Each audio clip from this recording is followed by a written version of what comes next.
Hello ladies and gentlemen, Panzer here, and today I'm taking a look at Guns of Icarus Online.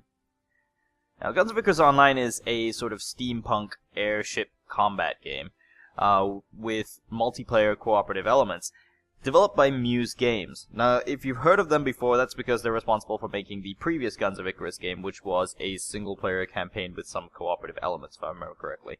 Now, this game, it's very teamwork focused, and of course, as I mentioned, there are steampunk airships. So here are a bunch of the ships.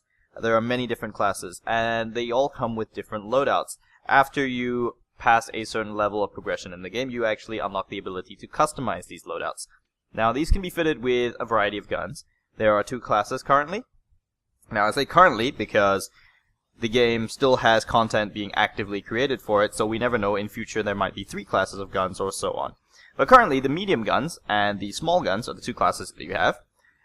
Most of these ships only mount small guns, but some of them have a lot of medium guns in the case of the Galleon, and some have just 1 medium gun, which you might see on the Goldfish, whereas the rest kind of just mount the small guns.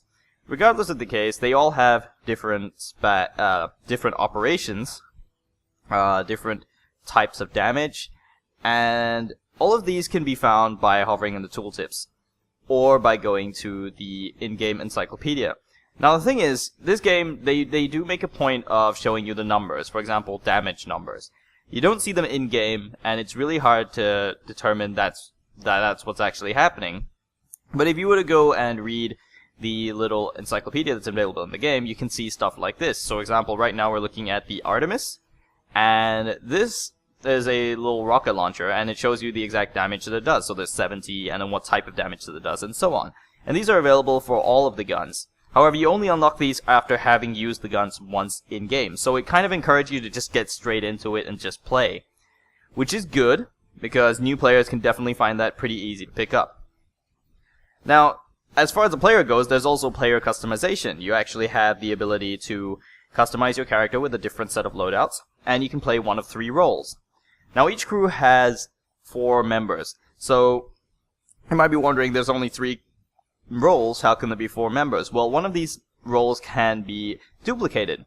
For example, engineers. Typically, you'll see 2 engineers per ship. In some really rare cases, you might see 2 gunners. Or you might see a crew full of engineers. It just depends on how the crew wants to synergize and how they want to play. And at the same time, it also depends on the actual ship in question. So you can outfit yourself with a bunch of different equipment. And one thing that is really good about this game, and I think a lot of developers should take note of this, is that they make a point to show you the actual effects of everything. So all the different tools, if you're not sure what it does, you just hover over it and there's a tooltip that tells you what it does. So for example, if there's a spanner here, you might notice that it tells you how many hit points it'll repair. So as components on the ship take damage, you know how much it's going to repair. But at the same time, you also know how much cooldown time there's going to be. Because when you perform an action on a module or a component, there's going to be a cooldown time, and you can't do anything else about it. So it does tell you these things in clear-cut numbers. There's no little stat bars and all that that give you a relative comparison or a vague idea. It's all straight-up numbers. The same goes for the firefighting equipment. It tells you whether it, in the case of extinguishers, it takes it out immediately. Or in the case of chemical sprayers, it doesn't take it out immediately, but it stops the equipment from getting more fire stacks added to it for a certain period of time. In addition to that, of course, there are microtransactions in the game, but these are only available for cosmetic items.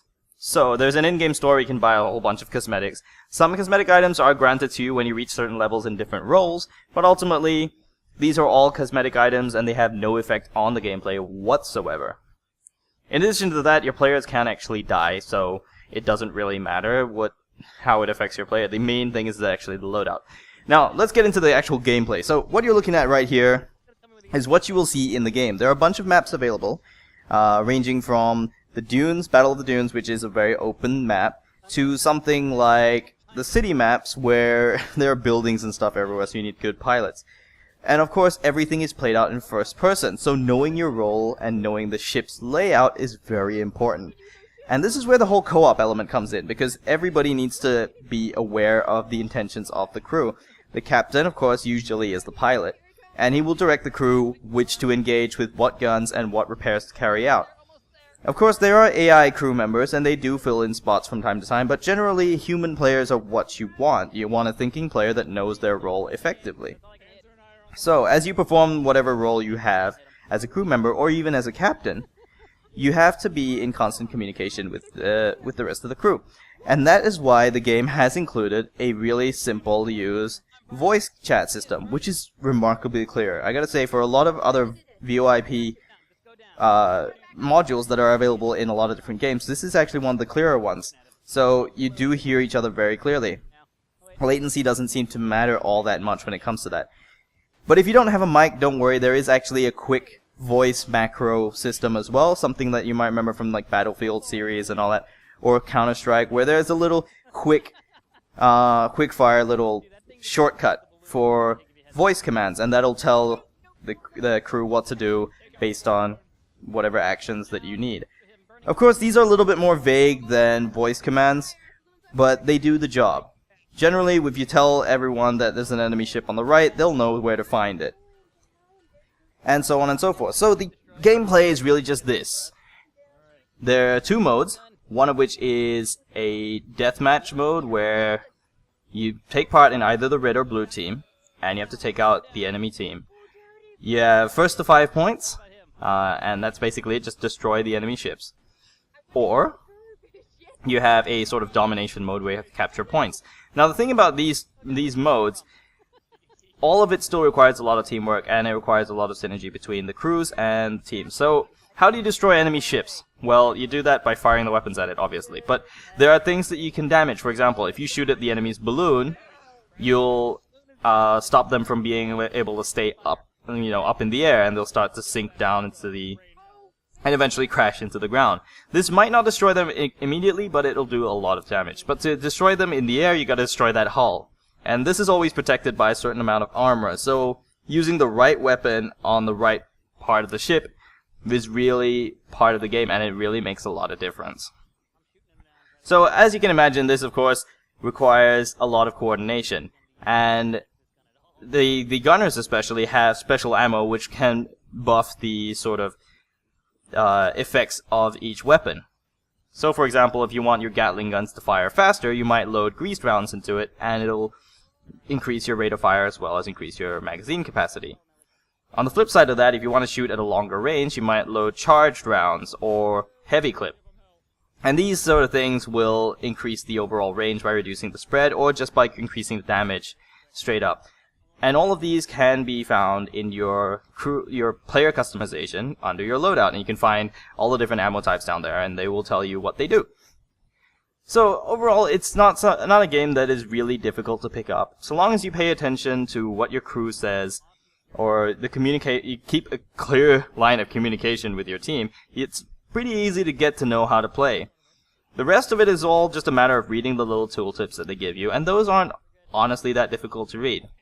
As far as the progression system, it encourages learning how to play the game, because you don't just get straight up XP from playing the game. You actually have to complete a set of tasks which are viewable from in the game. And these will get you different challenge medals and ribbons or whatever, and they will add to your player level. So you do have to actually complete tasks to do it, which will negate the whole idea of having high level players which don't know how to play the game. So all in all, is this any good?